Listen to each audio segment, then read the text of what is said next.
ಕುತಂತ್ರಿ ಮೊಲ ಮತ್ತು ಆಮೆ. ಒಂದು ಕಾಲದಲ್ಲಿ 2 ಮೊಲ ಮತ್ತು 1 ಆಮೆ ಇತ್ತು ಮತ್ತು ಅವು ಒಳ್ಳೆಯ ಸ್ನೇಹಿತರಾಗಿದ್ದವು. ಅವು ಪ್ರತಿದಿನ ಆಹಾರ ಹುಡುಕಲು ಜೊತೆಯಲ್ಲೇ ಹೋಗುತ್ತಿದ್ದವು.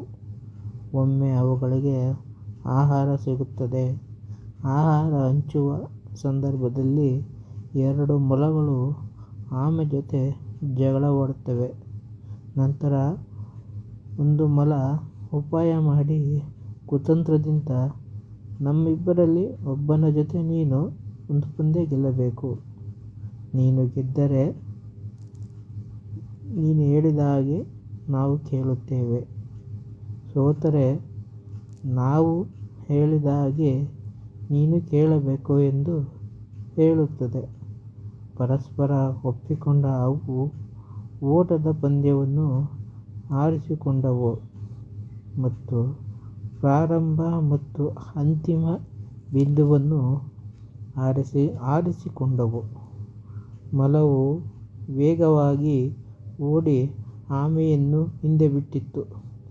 ಆಮೆ ತುಂಬ ನಿಧಾನವಾಗಿ ಛಲದಿಂದ ಓಡುತ್ತಿತ್ತು.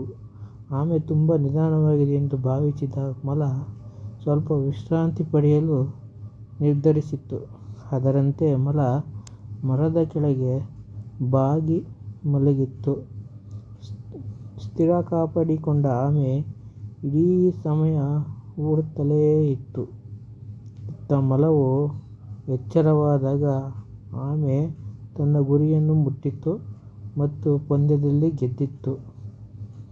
ಸೋತ ಮೊಲಗಳು ಆಮೆ ಹೇಳಿದ ಹಾಗೆ ಕೇಳಿದವು. ನೈತಿಕತೆ: ಗುರಿ ಸಾಧಿಸಲು ವೇಗ ಒಂದೇ ಅಲ್ಲ, ಸ್ಥಿರತೆ ಮತ್ತು ಛಲ ಇರಬೇಕು. ಈ ವಿಡಿಯೋ ನಿಮಗಿಷ್ಟವಾದರೆ ದಯವಿಟ್ಟು ಶೇರ್ ಮಾಡಿ, ಲೈಕ್ ಮಾಡಿ, ಸಬ್ಸ್ಕ್ರೈಬ್ ಮಾಡಿ.